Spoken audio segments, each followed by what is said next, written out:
Imagine sitting in a dark room, right? You are a solo developer.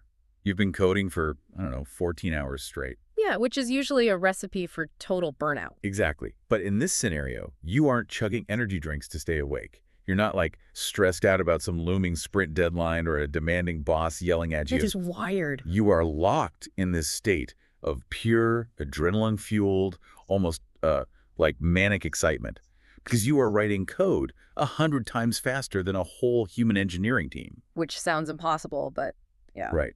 And you're doing this accompanied by an AI that isn't just writing code for you. It's simultaneously acting as your ruthless startup CEO, your senior tech lead, and your super paranoid QA tester. It's a total paradigm shift. It really is.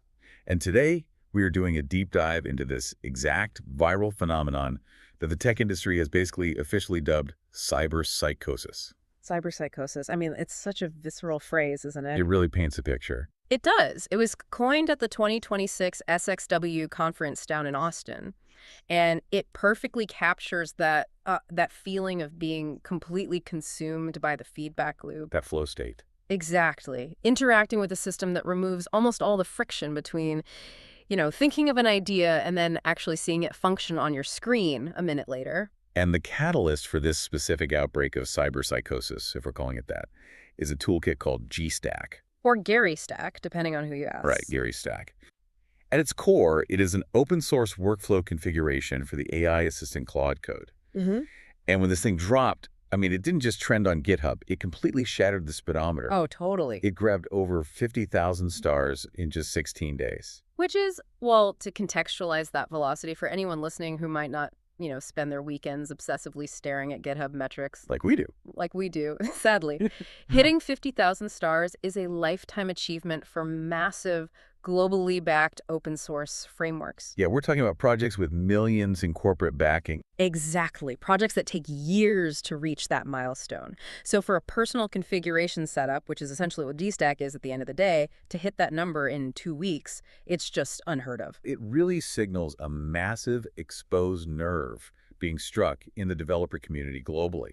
I was looking at the growth curves, and it's rivaling things like React or Kubernetes back in their absolute prime. It's that kind of foundational shockwave. But, and this is the fascinating part, the tech world isn't just universally celebrating it.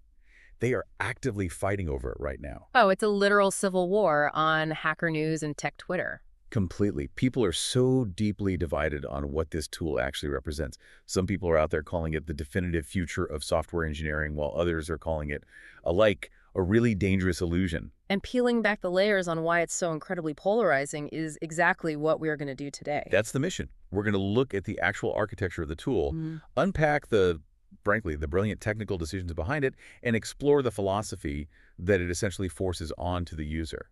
Because it does force a philosophy. But to truly understand Gstack, you absolutely cannot separate the code from the architect. Right, because the documentation repeatedly describes this framework as highly opinionated. Which is such a great concept in software. It really is. It basically means the tool doesn't give you a million different ways to configure something.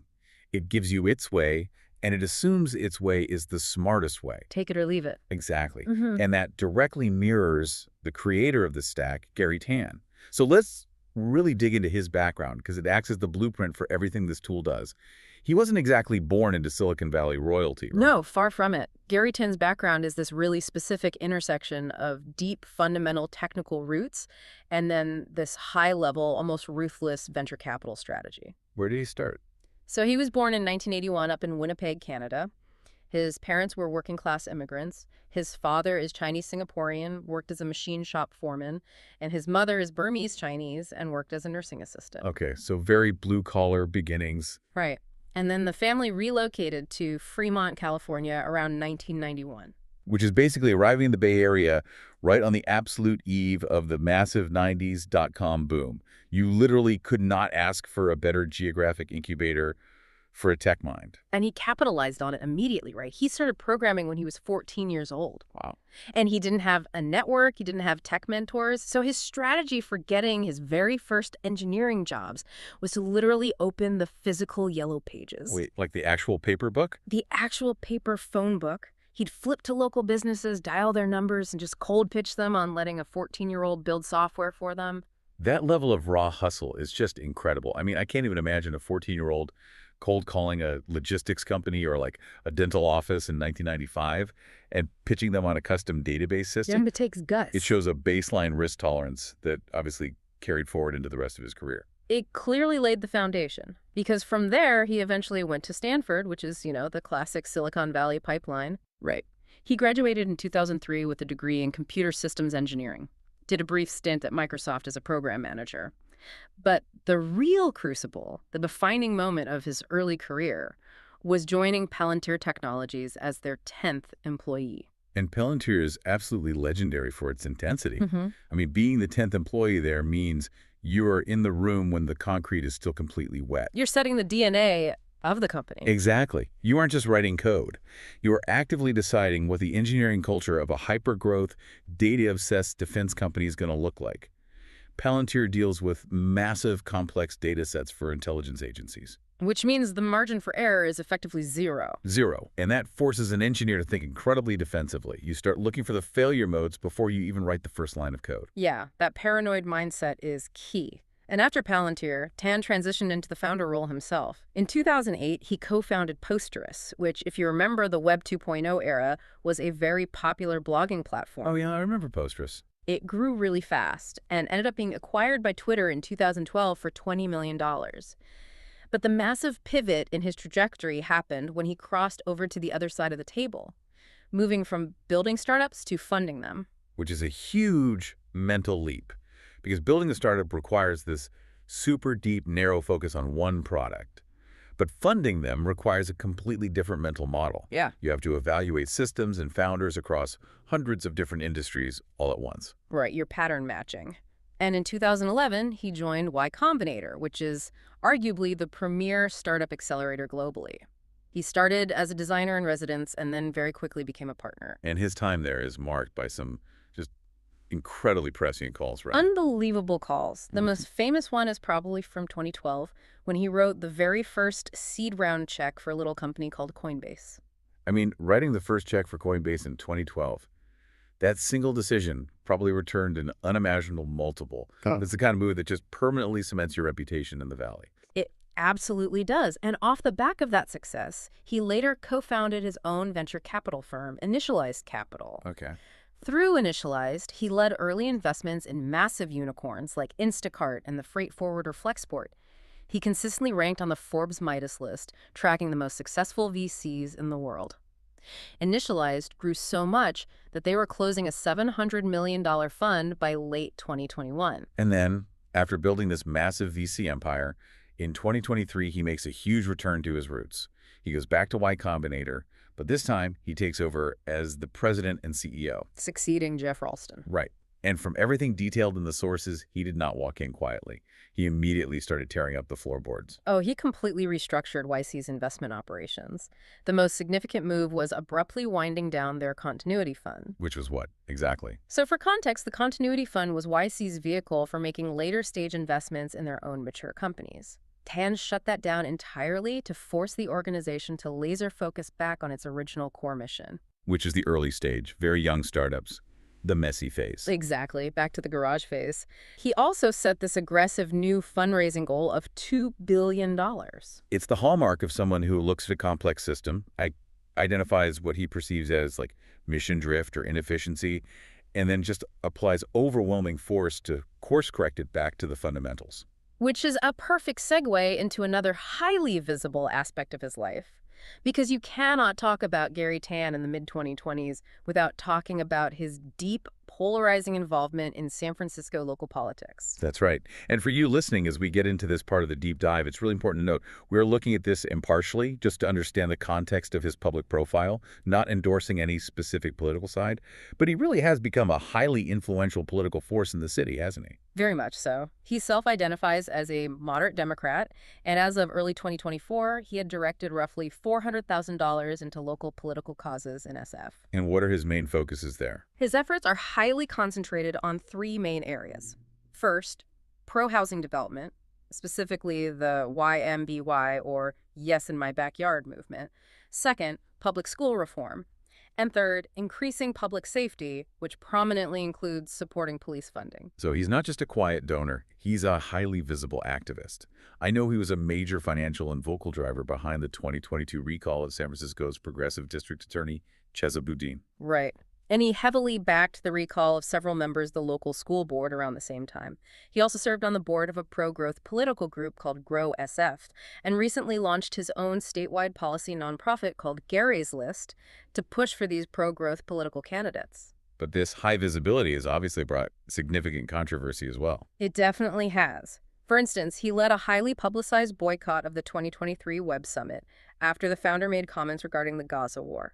He's also known for having an intensely curated online presence. In what way? He's reportedly blocked tens of thousands of accounts on X, ranging from random critics to tech journalists. Wow, tens of thousands. Mm. And there was a massive flashpoint in early 2024, right? Yes, that was a huge moment of friction. He posted a tweet quoting a rap lyric that wished a slow death on several sitting members of the San Francisco Board of Supervisors. It is intense. Very. He deleted it and apologized shortly after, stating it was meant purely as a musical reference. But the blowback was intense enough that multiple police reports were actually filed over the incident. Okay, so looking at this timeline from Palantir to YC to San Francisco politics, a very clear profile emerges. Garry Tan views structural problems, whether they are in a failing startup's business model or a city's political apparatus, with the exact same lens. He identifies the point of failure, devises an opinionated solution, and applies massive, unapologetic leverage to force a change. Right. And let's bring this all back to the technology, because this psychological profile is literally the skeleton key to understanding Gstack. When you spend over a decade evaluating startups as a VC, your brain gets permanently wired to see failure patterns. You see the same deaths over and over. Exactly. You watch thousands of brilliant engineers make the exact same fatal mistakes. They build the wrong feature, they refuse to test their market assumptions, they rush messy code into production, and the company just dies. And it seems like Tan looked at the chaotic, messy way developers were starting to use AI, saw those exact same failure patterns emerging, and decided to encode his own venture capitalist failure mitigation brain directly into a software toolkit. He absolutely did. He didn't just build a new AI model, he built a management structure that sits on top of the AI. And for you listening, that distinction is vital to grasp. Gstack is not a new large language model. No.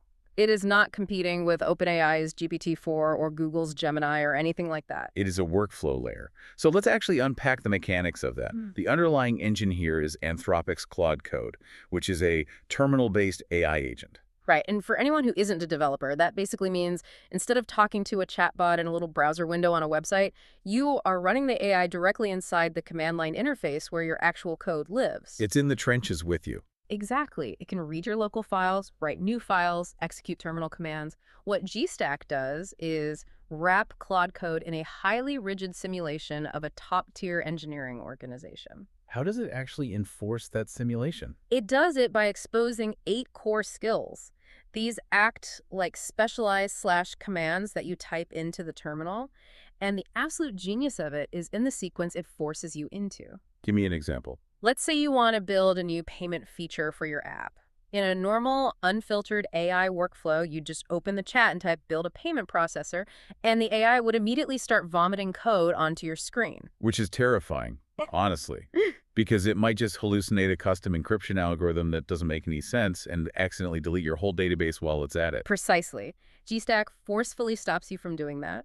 The very first command you are encouraged to use in the workflow is Plan-CO review. Oh, I love this. So what does the AI do when you trigger that? You type your idea, and the AI assumes the persona of a veteran startup founder or CEO. It does not write a single line of code. Instead, it challenges your premise. It pushes back on you. Hard. It asks, why are we actually building this? Are we over-engineering this right now? Can we just use an existing Stripe API instead of building this from scratch? What is the absolute minimum viable scope for this sprint? It's playing devil's advocate. It's literally Garry Tan sitting in the room saying, stop coding for a second and justify the actual business value of what you're about to spend hours doing. Exactly. It forces business logic before technical logic. Okay, so let's say the AI CEO approves the scope of the project. What's the next layer in the stack? Then you invoke planning review. The AI essentially takes off the CEO hat and puts on the tech lead hat. It's no longer worried about the business case. It's now your senior architectural lead. So what is it looking for now? It looks at the approved scope and starts mapping out the architecture. How will the data actually flow through the application? What happens if the third-party API goes down? How do we structure the database tables today to prevent a massive bottleneck 3 months from now? So it focuses entirely on systemic design and failure modes before anyone touches the keyboard. Right. It's writing the blueprint. Okay, so we have a business plan, and we have an architectural blueprint. Then I assume the AI finally gets to write the code. But Gstack intercepts it again before that code can actually go live, right? Yes. Once the code is drafted, you have to hit the review command. And this command turns the AI into a deeply paranoid security auditor. Paranoia is a good trait in security. It's the best trait. It scans the newly written code specifically looking for production risks. It's hunting for logic flaws, unhandled edge cases, and very specific security vulnerabilities like cross-site scripting or XSS. Let's pause on XSS for a second, because that term gets thrown around a lot in developer circles. But for anyone who isn't deep into cybersecurity, what actually is an XSS vulnerability? And how is the AI hunting for it? Cross-site scripting is essentially a trust exploit. Imagine your web application has a really simple comment box where users can leave a review of a product. Okay, pretty standard. Right. A malicious user comes along, but instead of typing, "Great product, I loved it," they type a hidden snippet of malicious JavaScript code into the comment box and hit submit. And if your application isn't built defensively? If it isn't built defensively, the database just accepts that text and stores it. Then when the next innocent user visits that page, the website displays the comment. But the comment is actually code. Exactly. And when that new user's browser loads the page, it reads that malicious script and blindly executes it, thinking it's just part of the official website. That's insidious. And what can that script actually do to the user? That script could quietly steal the user's login session cookies and send them straight to the hacker. Suddenly, the hacker is logged into your account. Gstack's review command forces the AI to trace the path of every single piece of data a user can input into your app. It's mapping the attack surface. Yes. Verifying that the code explicitly neutralizes or sanitizes that data before it ever hits the database or gets displayed back on the screen. It's essentially looking for the missing locks on the doors. Okay, so the code is written, it's architected, it's audited for security vulnerabilities. Yeah. Then we finally hit the ship command. What does that do? This is just pure automation bliss for developers. Ship handles all the tedious bureaucracy of modern software deployment. The paperwork, basically. Yeah. It prepares the Git branch. It automatically resolves merge conflicts with your main code base. It triggers your automated testing suite to make sure nothing broke. And then it automatically formats and opens a formal pull request on GitHub, summarizing exactly what was built and why. It's a beautifully rigid pipeline. But there is a massive piece of underlying technology that makes all of this possible, specifically for the QA testing process. The sources refer to it as the persistent headless chromium daemon. Ah, yes. And I think this is honestly the most brilliant technical implementation in the entire stack. What's really